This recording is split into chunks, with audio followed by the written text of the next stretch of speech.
Hey there, my name is Shane and I'm a team member here at Strike Visuals. Today we will be showing you how to set up one of our roll-up banners. Before we get started, here are a few options that we have available. Starting off with our most popular, this is our Plus roll-up banner. Moving on to our lightest frame, this is our Light roll-up banner. And for our premium option, this is our Max roll-up banner. This will be the frame we'll be using in today's video. All of your roll-up banners will come with the fabric pre-installed in the frame. To start off with our setup, we will connect the included pole to the opening on our frame. We will then extend the fabric to meet its max length.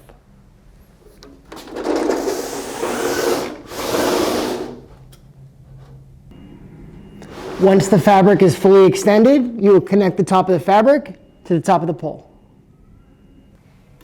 Note when putting your roll-up banner away, do not let go of the fabric at any time as it is under tension and may damage the frame or the fabric.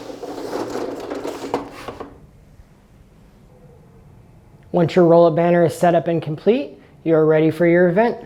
If you're interested in finding out more, please visit us at strikenow.com.